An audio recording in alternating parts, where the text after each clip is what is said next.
Hallo allerseits und willkommen zum Kanalupdate für Mai und Juni 2025. Ja, der Sommer steht schon wieder vor der Tür, aber zumindest bei mir braucht ihr mit keinem Sommerloch rechnen, denn ich war und bin innerhalb und außerhalb der Werkstatt ziemlich aktiv und daher gibt es auch in diesem Kanalupdate wieder viel zu berichten. Ja, dann schauen wir uns doch gleich mal an, wo ich mich so überall rumgetrieben habe in den letzten Wochen.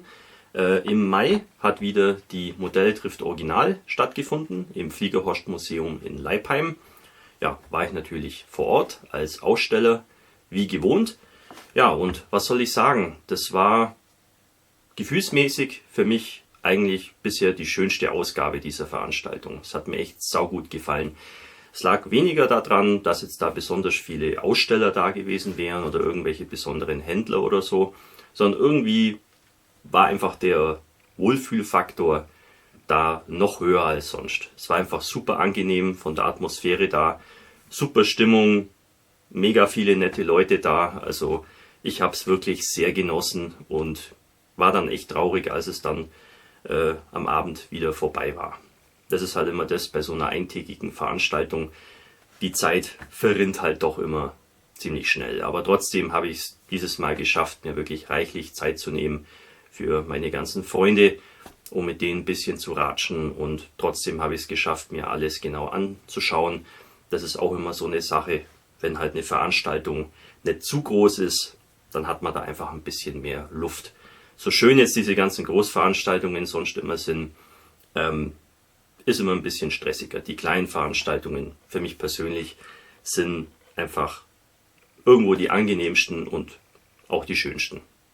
Ja, natürlich bin ich auch nicht mit leeren Händen nach Hause gekommen, wobei natürlich die Shoppingmöglichkeiten bei so kleineren Veranstaltungen nicht so enorm sind, aber ein bisschen was findet man immer. Ich habe genau einen Bausatz gekauft, nämlich hier von TriStar den Marder 3 Ausführung H. Ist ein schickes Teil, den hat mir der liebe Paul verkauft, netterweise. Ich stehe einfach auf diese TriStar Bausätze. Finde ich wirklich schade, dass die nicht mehr am Markt sind. Klar, das eine oder andere hat Hobbyboss übernommen, aber trotzdem, damals als TriStar noch aktiv war, die Bausätze, was die entwickelt haben, die gefallen mir eigentlich alle sehr gut. Und das finde ich ein bisschen schade, dass die nicht mehr neue, tolle Bausätze raushauen. Aber wenigstens gibt es noch ein paar so Restposten. Und mit dem Marder 3 kann man ja viel machen. Das Fahrzeug wurde ja sehr weitläufig eingesetzt. Also da fällt mir dann schon irgendwas ein dafür. Aber hauptsächlich habe ich den Bausatz eben gekauft, weil ich generell einfach diese TriStar Bausätze so gern mag. Zur zweiten Veranstaltung, die ich im vorherigen Kanalupdate hier angekündigt hatte, nämlich die Modelltage in Stammheim. Da kann ich euch jetzt an dieser Stelle noch nichts drüber sagen, denn ich filme dieses Kanalupdate schon vor den Modelltagen in Stammheim, weil das sonst einfach zeitlich nicht hinhaut. Deswegen werde ich darüber dann im nächsten Kanalupdate berichten. Was auch ganz praktisch ist, denn ich habe für Juli und August keine nennenswerten Veranstaltungen für euch, zumindest wo ich hingehen werde. Das ist wirklich schwierig. 2 Monate ohne Ausstellung oder sogar mehr als 2 Monate ohne Ausstellung. Boah, das ist echt eine üble Durchstrecke. Mal schauen, ob ich das irgendwie aushalte. Falls ihr irgendwas habt, irgendeinen Termin, schreibt es in die Kommentare. Ich schaue es mir mal an. Vielleicht habe ich sogar Zeit und fahre hin, weil über 2 Monate ohne Ausstellung, das ist eigentlich eine Zumutung. Da muss ich irgendwie was dagegen machen. Ich habe schon Pläne für den Spätsommer und für den Herbst, das eine oder andere zu besuchen. Mal schauen. Es wäre noch eine Möglichkeit gewesen, zum Beispiel nach Versailles zu fahren im Juli zur World Model Expo. Davon habe ich aber Abstand genommen, weil mir das einfach zu kompliziert ist. Sollen andere machen. Ich bin schon ganz gespannt drauf, die Berichte darüber zu sehen. Ja, aber ich persönlich werde da nicht vor Ort sein. Und ja, ansonsten mal gucken. Vielleicht geht da noch irgendwas. Oder vielleicht mache ich auch mal eine kleine Tour irgendwo hin an einem Wochenende und schaue mir irgendwas an und mache da ein kleines Video drüber. Aber jetzt so Veranstaltungen in den nächsten Wochen habe ich keine für euch. Schade. Dann haben mich zu meiner großen Freude wieder einige Spenden für den Bastelkurs des Ferienprogramms erreicht. Das ist immer herzerwärmend und das möchte ich euch natürlich auch nicht vorenthalten. Ja, wie ihr sehen könnt, die Spender haben es wieder richtig krachen lassen. Die Bausätze sind echt optimal für die Kinder und für die Jugendlichen. Ja, die Spender sind der Heinz, Helmut, Stefan, Thomas und einige Klebstoffe von der Firma Rappelkiste. Das ist ganz interessant. Ich stand da mal mit irgendjemandem vor längerem im E-Mail-Kontakt bezüglich eben dieser Kleberspende. Ich konnte aber jetzt beim besten Willen im Nachhinein nicht mehr recherchieren, wer das war. Also sorry, wenn ich jetzt deinen Namen hier nicht auflisten kann. Stellvertretend nehme ich jetzt einfach mal die Firma Rappelkiste. Ja, irgendwie ist das in meinem E-Mail-Verhau untergegangen. Trotzdem, Dankeschön an euch alle. Wirklich toll. Über solche Unterstützung freuen wir uns natürlich sehr. Und ja, ich werde das entsprechend hier lagern und vorhalten für den nächsten Bastelkurs. Danke an euch alle. So, was ist sonst noch so passiert? Da habe ich noch eine nette Geschichte für euch. Und zwar habe ich wieder mal Besuch bekommen aus Übersee. Und zwar von meinem lieben Freund, dem Mike. Den kennt ihr auch hier auf YouTube als CoNC. Kommt aus Kanada und der hat mich mal vor längerem kontaktiert und mir Bescheid gegeben, dass er im Mai mit seiner Familie ein paar Tage in München sein wird. Und da war natürlich klar, dass wir uns mal treffen müssen persönlich, weil ich kenne den Mike schon ewig, bestimmt schon über 10 Jahre. Und das war einfach mal eine seltene Gelegenheit, sich mal persönlich zu treffen. Und ja, hat riesen Spaß gemacht. Also wir haben viel Zeit miteinander verbracht und es war einfach super witzig, interessant und überhaupt einfach mal schön, sich mal zusammen was anzuschauen und ein bisschen Zeit miteinander zu verbringen. Wir haben zum Beispiel einen Ausflug unternommen nach Dachau und haben uns da die KZ-Gedenkstätte angeschaut. Ja, sehr bewegend natürlich und auch sehr interessant. Darüber habe ich auch ein kurzes Video gemacht.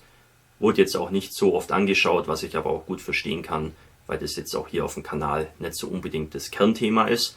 Aber trotzdem möchte ich natürlich der Thematik auch hier ein bisschen Raum geben. Ja, war auf jeden Fall sehr spannend und ich gehe da einfach sehr gerne hin mit meinen Freunden aus dem Ausland, weil einfach das irgendwie auch dazugehört und es ist einfach sehenswert. Finde ich, ist mehr oder weniger Pflicht. Ja, dann waren wir noch schick essen am Abend und am nächsten Tag habe ich dann den Mike abgeholt und wir sind hierher gefahren und haben dann viele Stunden hier in der Werkstatt verbracht, haben geredet, haben uns Modelle angeschaut, Werkzeuge, Farben, alles Mögliche, bisschen gefachsimpelt. Das war super entspannend. Also es kommt jetzt nicht so oft vor, dass man sich mit Modellbauern, mit Gleichgesinnten wirklich mal länger unterhalten kann und auch so intensiv unterhalten kann. Da kann man richtig abschalten und ja, es ist einfach einmalig und super. Also ich denke auch Mike hat es sehr gut gefallen und ja, was soll ich sagen, jetzt war ja im Frühjahr schon der Evan da aus Kanada, jetzt der Mike aus Kanada, also ich glaube hier meine Werkstatt ist jetzt der offizielle Modellbauer-Pilgerort für ja, kanadische Modellbauer. Also das ehrt mich natürlich und ja, ich kenne auch viele andere Leute weltweit. Ich hoffe, dass ich da den einen oder anderen auch nochmal persönlich treffen kann und vielleicht sogar hier in meinem Haus mal eine Tour geben kann, weil ja, das macht einfach immer Spaß. Der Mike hat mir auch ein Geschenk dagelassen, zeige ich euch kurz, und zwar hier 3 Fläschchen von dem berühmten Steinler-Rez. Das ist ein Grundierungsmittel. Normalerweise bin ich ja bei Grundierungen eher ein bisschen skeptisch, aber das werde ich auf jeden Fall mal versuchen, weil das Zeug ist wirklich gut. Also da besteht kein Zweifel. Ich behelfe mich halt immer mit meinen Revell Acrylfarben, die sind auch, sagen wir mal, relativ standfest, eignen sich daher auch als Grundierung ziemlich gut. Aber es gibt diverse Projekte oder Modelle, wo das durchaus nützlich sein kann. Ja, da habe ich hier die graue Variante, die schwarze und die weiße Variante. Also da kann ich schon mal was mit anfangen. Werde ich auf jeden Fall demnächst mal ausprobieren. Und ja, lieber Mike, danke nochmal für deinen Besuch und für die Geschenke. Und solltest du wieder mal in Bayern sein, sag Bescheid. dann können wir wieder was ausmachen. Gut, schalten wir nun rüber zur Werkbank und schauen uns als erstes mal an, welche Projekte ich fertigstellen konnte seit dem letzten Update. Und zu meiner Freude habe ich es geschafft, 2 Sachen fertig zu bekommen, so wie ich es mir ja auch vorgenommen hatte. Ja, das erste wäre hier der Bukhanka der russischen Armee in der Ukraine. Da habt ihr ja im vorherigen Update schon gesehen, wie ich das Fahrzeug gebaut und gealtert habe. Und danach ging es eben weiter mit der Gestaltung des Sockels. Auch da war ja der Rohbau schon abgeschlossen gewesen und ich habe dann als nächstes weitergemacht mit der Lackierung. Da habe ich, wie sonst auch, erstmal alles schwarz grundiert, damit man eben eine ebenmäßige Oberfläche hat. Ja, und danach habe ich dann die verschiedenen Komponenten mit diversen Grautönen besprüht. Vorab hatte ich mir ja schon einige Fotos von diesen ukrainischen Bushäuschen angeschaut. Die sind teilweise sehr farbenfroh und dadurch auch ziemlich interessant. Ein Foto von so einem Bushäuschen hat mir besonders gut gefallen, und zwar war da die Rückwand eben in den ukrainischen Landesfarben bemalt, und das war so ein Element, was ich eben da auch integrieren wollte. Also habe ich die Rückwand eben entsprechend mit Blau und Gelb besprüht, und um dem Ganzen dann eben so eine verblichene Optik zu geben, habe ich dann mit Hellgrau und Weiß das Ganze dann noch so ein bisschen übernebelt. Hat nicht ganz so funktioniert, wie ich mir das vorgestellt hatte, weil das Endergebnis ist relativ dunkel. Ich wollte es eigentlich eher stark aufhellen.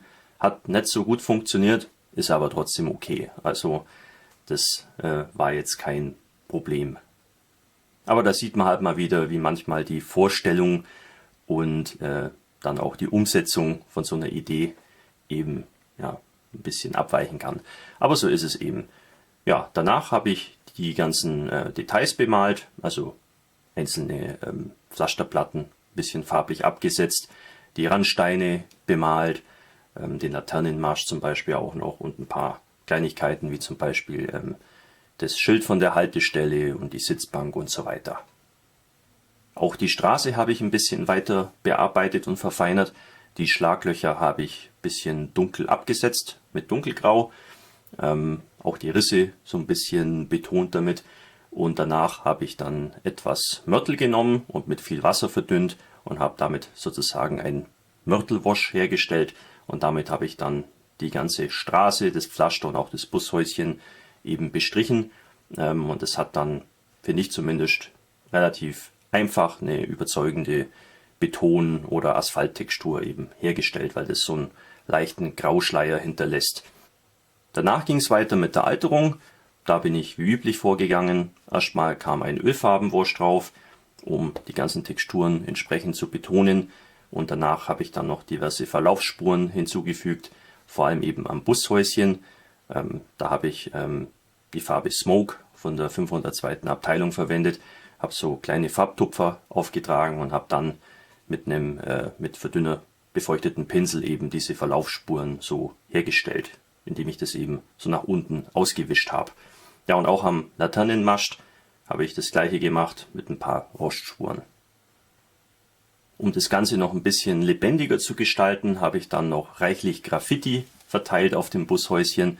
Hinten zum Beispiel ein großes Herz in den ukrainischen Landesfarben und innen eben so die üblichen Schmierereien, die man eben so an Bushaltestellen sieht.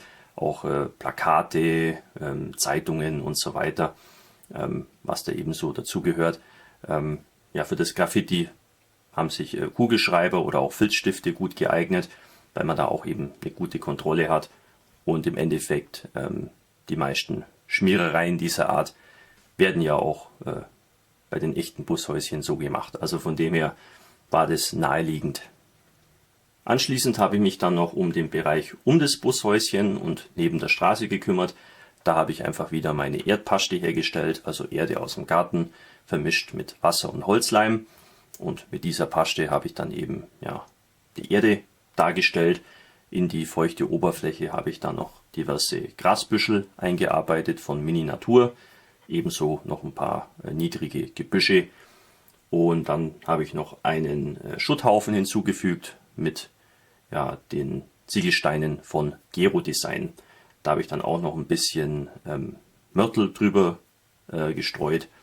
Ja, und dann sah das eigentlich schon ziemlich schnell überzeugend aus. Damit war dann der Sockel soweit fertig und ich musste nur noch die Figur bemalen. Das war nochmal eine Herausforderung zum Schluss. Die Resin-Figur ist von Live Resin. Ja, sehr detailliert, aber die Bemalung hat's in sich, denn dieses Digitaltarnmuster der russischen Armee, wie es aktuell verwendet wird, das ist ein bisschen kompliziert. Diese kleinen, winzigen Flecken, die haben relativ wenig Kontrast zueinander und die Flecken sind einfach auch so klein, das kann man von Hand mit dem Pinsel einfach nicht aufmalen. Ich habe dann so ein bisschen überlegt, was ich da machen könnte und habe dann beschlossen, dieses Muster eben mit Schaumstoff herzustellen. Ich habe dann eben die entsprechenden Farben eben aufgetupft. Das hat beim Helm relativ gut funktioniert, weil der verhältnismäßig glatt ist, aber bei der Uniform selber war das kein gutes Vorgehen. Die ganzen Falten und übrigen Details auf der Figur machen das nahezu unmöglich, dass man da mit dem Schaumstoff eben die Farbe gleichmäßig auch in die Vertiefungen einbringen kann. Habe ich mir ein bisschen einfacher vorgestellt gehabt, aber so ist es eben. Jetzt wollte ich natürlich nicht das alles irgendwie von Hand aufmalen.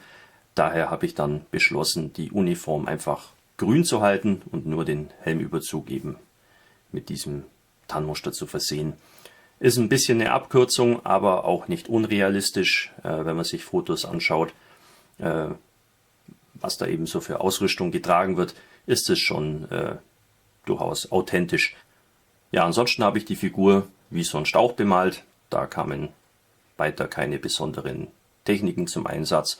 Ja, und dank der hohen Detaillierung von der Figur war die Bemalung jetzt auch nicht sonderlich schwierig, weil es ist ja alles da. Man muss es ja nur mit der Farbe irgendwie ausfüllen oder nachzeichnen. Und dementsprechend sieht das Ergebnis dann auch ziemlich gut aus, ohne dass man da viel Tricks anwenden muss. Ja, damit war alles fertig und ich konnte die Figuren des Fahrzeugs auf dem Sockel befestigen.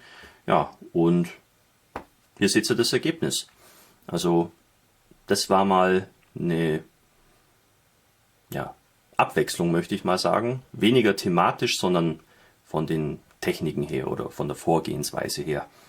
Ich konnte hier sehr viel ausprobieren, wozu ich sonst eher wenig Gelegenheit habe, weil ich ja doch, was Zivilfahrzeuge angeht, da nicht so die Erfahrungswerte habe. Aber die Kombination eben mit den Techniken, die man aus dem Militärmodellbau kennt, entsteht da ein ziemlich attraktives Modell. Also es ist tatsächlich besser geworden, als ich mir vorgestellt hatte. Das kommt auch nicht oft vor. Und ich bin echt happy damit. Kann sich sehen lassen. Das ist auch durchaus ein Modell, sage ich mal, was ich vielleicht auch in einem Wettbewerb guten Gewissens einreichen würde. Weil ich würde mal sagen, das ist jetzt so momentan mitunter das Beste handwerklich, was ich bisher so gebaut habe. Also bin ich echt happy damit. Und ich freue mich schon drauf, das auf diversen Ausstellungen zeigen zu dürfen.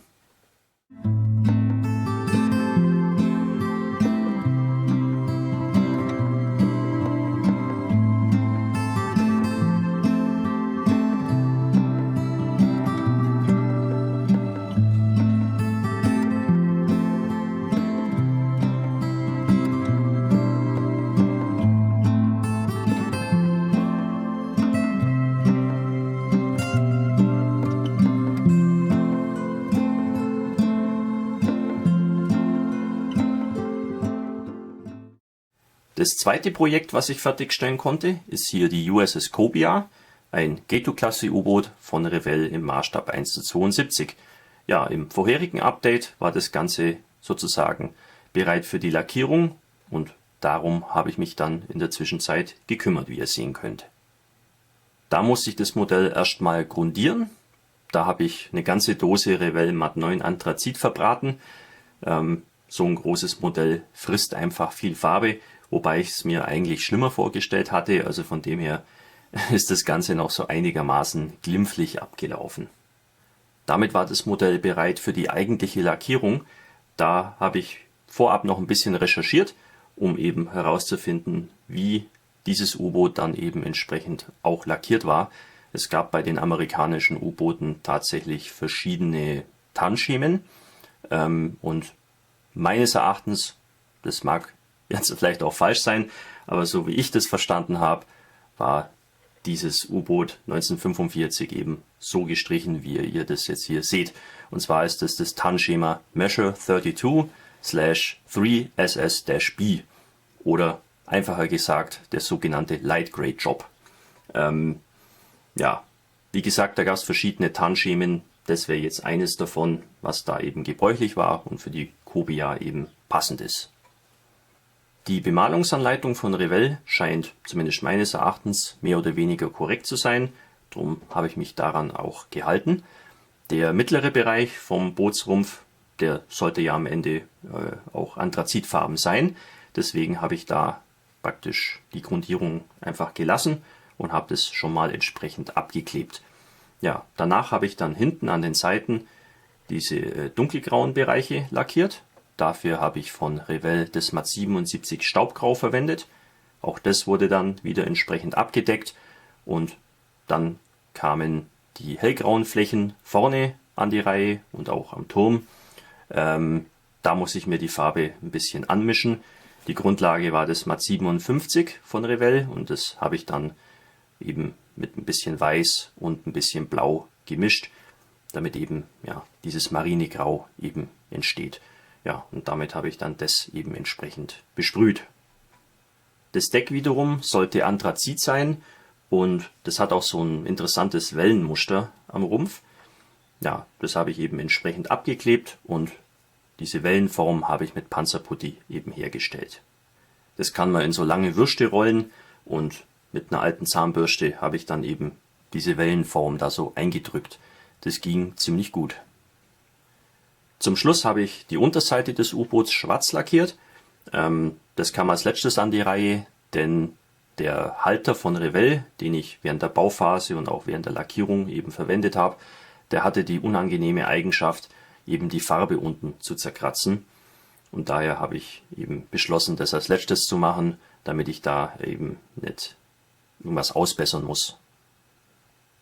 Das bedeutete auch, dass das U-Boot nach der erfolgten Lackierung möglichst schnell auch auf den Sockel sollte, den ich mir eben schon hergerichtet hatte. Habe ich dann eben entsprechend alles abgeklebt, denn ich wollte ja das U-Boot noch weiter bemalen und auch altern. Wie schon in dem vorherigen Update erwähnt, das habe ich ein bisschen blöd angefangen gehabt beim Bau, denn ich habe es nicht geschafft, das U-Boot wirklich ganz fest eben mit dem Sockel zu verbinden. Da hätte ich eigentlich irgendwelche Gewindestangen einkleben müssen und so weiter. Das habe ich aber damals vergessen gehabt. Deswegen ja, muss ich da ein bisschen pfuschen. Ich habe eben das U-Boot auf dem vorderen Pfeiler angeschraubt und hinten reichlich Epoxidharz rein. Und das hält jetzt schon einigermaßen, aber mir wäre es lieber gewesen, ich hätte es mit einer größeren Schraube und ein paar Beilagscheiben eben fest anschrauben können. Aber das ging leider nicht. Aber ist trotzdem okay und wenn man aufpasst, sollte das auch halten. Ich habe mir dann das U-Boot angeschaut und es war wirklich sehr sauber lackiert und alles, aber es sah einfach ein bisschen langweilig aus oder spielzeughaft, wenn man so will. Und daher habe ich beschlossen, die großen Farbflächen hier eben mit der Airbrush noch ein bisschen aufzulockern. Dazu habe ich einfach die jeweiligen Farbtöne ein bisschen aufgehellt und damit eben ja die Flächen vorsichtig so besprüht, damit es ein bisschen unregelmäßiger aussieht. Und das war wirklich sehr effektiv, um ja das einfach ein bisschen optisch aufzulockern und es sah einfach sofort interessanter und realistischer aus. Dann ging es an die Detailbemalung. Da war das eine oder andere zu tun, aber trotzdem der Aufwand war überschaubar. Also ich habe schon so manches Panzermodell gebaut, wo ich bei der Detailbemalung wesentlich mehr zu tun hatte. Das war erfreulich angenehm und an der Stelle habe ich dann auch schon gleich die ganzen Drähte eingefügt für die Reling und auch für die Antennen oder was auch immer das sein soll. Dafür habe ich einfach dieses EasyLine-Material verwendet. Das ging wirklich hervorragend. Ich habe das vorher noch nie wirklich benutzen können. Eigentlich habe ich es gekauft für so Doppeldeckerflugzeuge, für die Verspannungen. Aber hier war es eigentlich auch ganz nützlich und praktisch und ließ sich wirklich sehr gut verwenden. Und das Ganze ist natürlich total unempfindlich, also man kann da hinlangen, ohne dass es sofort abreißt. Das finde ich ist wirklich ein großer Vorteil. Die Abziehbilder waren dann nochmal so eine Sache. Die waren sehr alt und ja, ließen sich erstens nicht gut ablösen und zweitens haben sie dann auch gesilbert wie die Sau. Da konnte ich relativ wenig machen, obwohl ich den Trägerfilm so gut wie es ging eigentlich schon weggeschnitten hatte vorher. Ich habe das Ganze dann einfach so behoben, dass ich die Abziehbilder nochmal eben mit hellgrau so ein bisschen übernebelt habe mit der Airbrush und das verdeckt dann schon sehr viel von dem Silbern und dadurch finde ich, ist es dann schon okay vom Ergebnis her. Nach einer Schicht Seitenmatten Klarlack von VMS konnte es dann an die Alterung gehen. Da habe ich auch ein bisschen mehr drüber nachgedacht, als eigentlich notwendig gewesen wäre, denn sagen wir so ein U-Boot, was hat es schon groß für Alterungsspuren? Also es fährt ja nicht durch einen Matsch oder wird irgendwie mechanisch sonderlich beansprucht.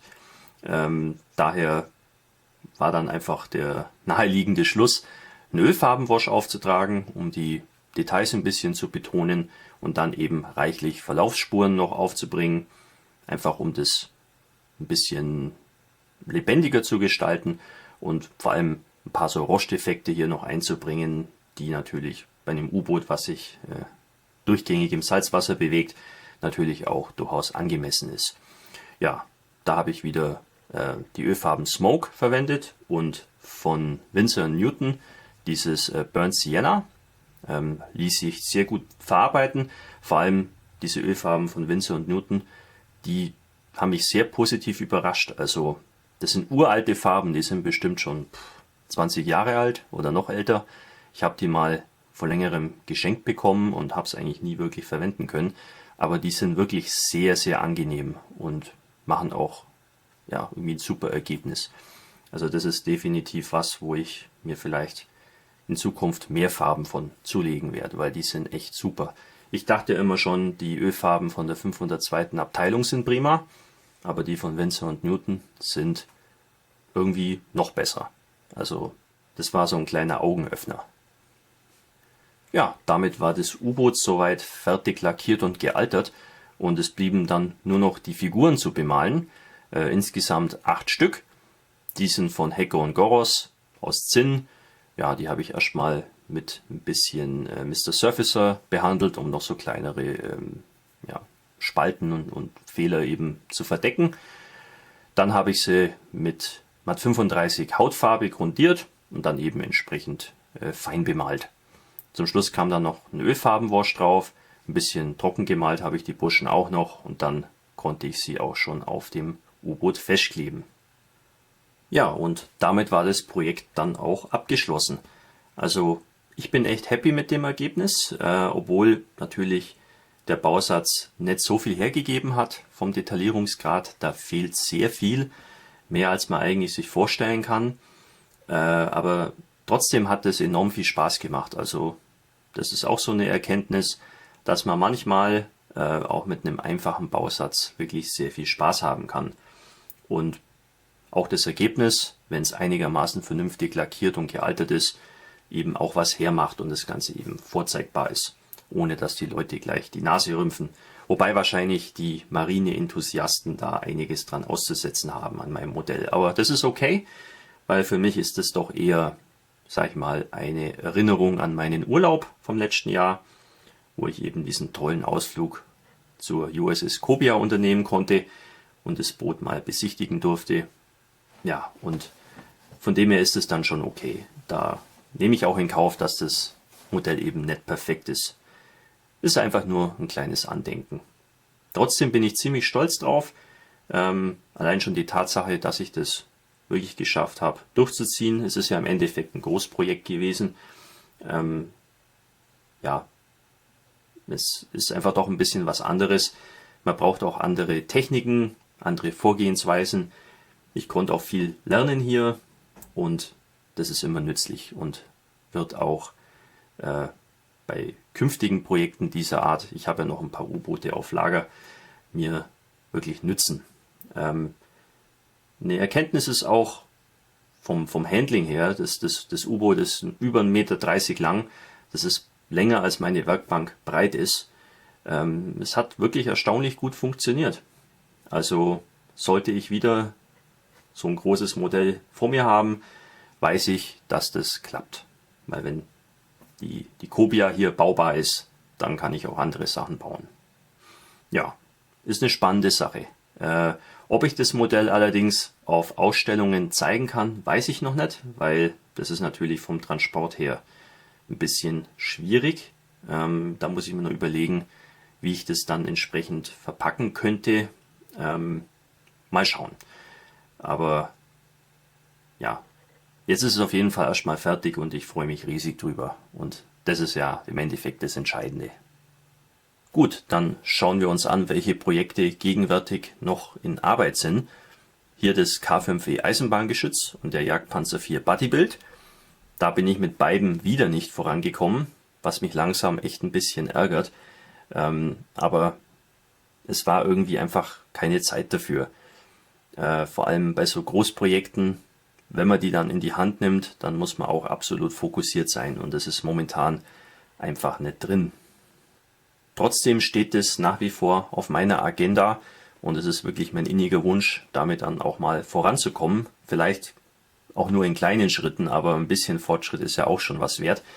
Eigentlich war ich so innerlich auf das Eisenbahngeschütz eingestellt, aber der Besuch von meinem lieben Freund, dem Mike oder auch dem Cohen, das hat mich so ein bisschen umgepolt, was das angeht.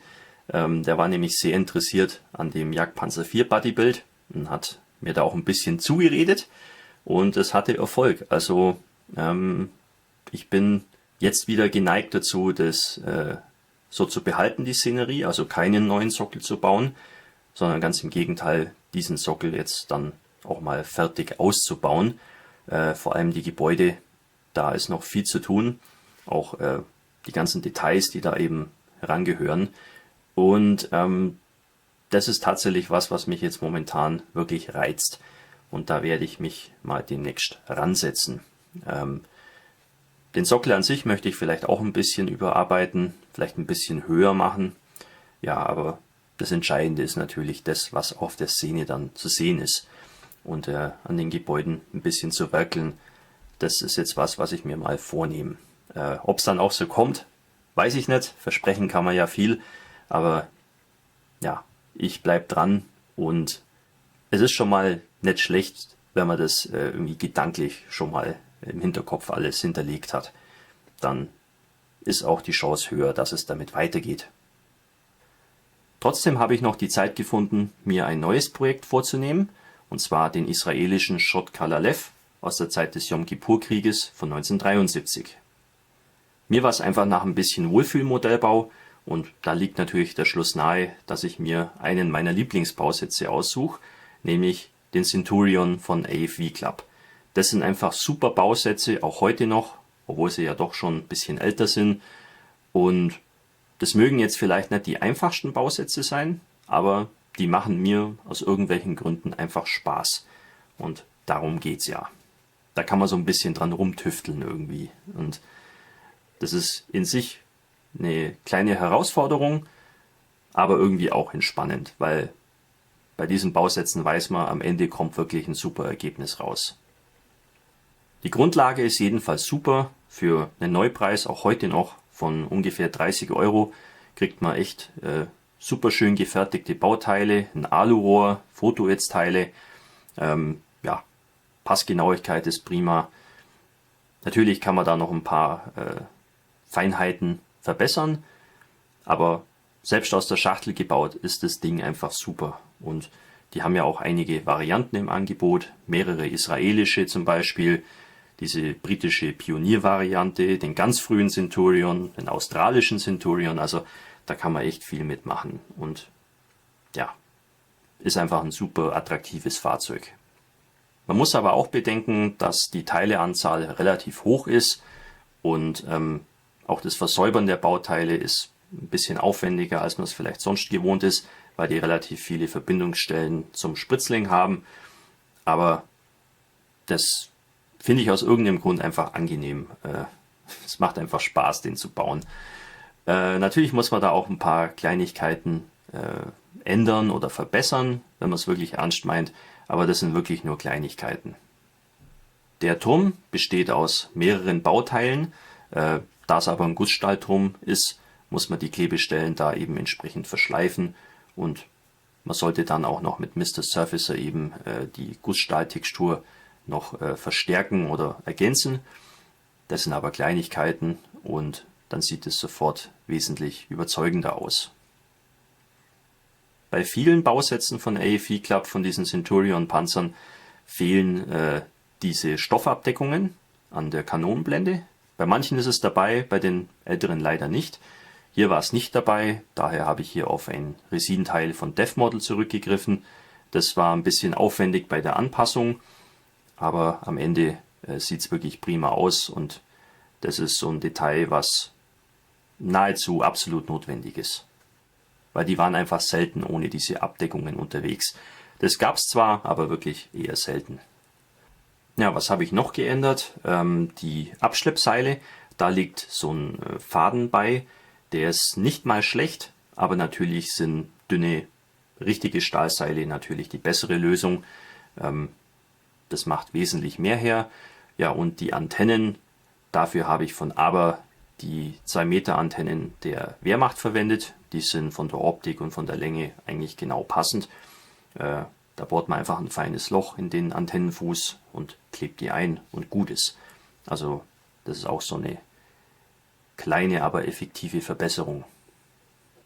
Der Bausatz kommt mit Gummiketten, die nicht mal schlecht sind. Also für Gummiketten sind die eigentlich verdammt gut. Die kann man auch bedenkenlos verwenden. Ich persönlich konnte aber nicht widerstehen und habe sie durch Friuli-Ketten ersetzt. Das ist einfach nochmal eine Ecke besser. Außerdem habe ich schon die Figuren vorbereitet, 2 Stück an der Zahl. Da habe ich auf Figuren von Mini-Art zurückgegriffen. Die haben ja spezifisch ein Set einer israelischen Panzerbesatzung aus dem Yom Kippur-Krieg. Habe ich auch schon mal hier auf dem Kanal vorgestellt.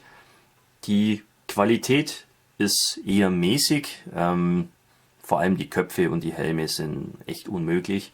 Eigentlich kaum verwendbar. Daher bin ich hergegangen und habe die Köpfe hier an den Figuren ersetzt. Der Kopf des Panzerkommandanten mit dem Helm stammt aus einem Set von Valkyrie. Da sind immer mehrere Köpfe dabei, was ich ganz praktisch finde. Und der andere hat einen Kopf von Panzerart bekommen. Da habe ich dann aber noch die Frisur geändert, weil der hatte so den Haarschnitt, wie er bei der Wehrmacht üblich war. Ist jetzt nicht so ganz passend. Da bin ich dann hergegangen und habe mit Green Stuff dem eben eine andere Frisur modelliert, was wesentlich einfacher ging, als ich gedacht hätte. Ja, jedenfalls ist der Rohbau abgeschlossen soweit von dem Fahrzeug. Als nächstes werde ich dann einen Sockel bauen dafür. Meine Idee ist, diesen Shot Kal Aleph in den Golanhöhen darzustellen. Da schwebt mir einfach so ein ganz kleiner Sockel vor, ohne viel drumherum, wo ich einfach diese ganz eigentümliche Landschaft auf den Golanhöhen versuchen werde irgendwie nachzubilden. Mal schauen, wie es wird. Auf jeden Fall sehe ich das Projekt eher so als entspannendes Zwischendurch-Projekt. Es soll nichts Ausuferndes werden und das braucht es ja auch ab und zu mal. Und so kann ich dann auch wieder ein bisschen meine Batterien aufladen und dann auch das eine oder andere Großprojekt mal angehen. Alles klar, dann schauen wir uns jetzt an, welche Bausätze ich mir so zugelegt habe seit dem letzten Update.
Ja, wie ihr sehen konntet, habe ich mich figurentechnisch, was das Thema Ukraine-Krieg angeht, ziemlich ordentlich eingedeckt. Und zwar habe ich mir da mehrere Figuren von Spalla und Black Snake Model geholt.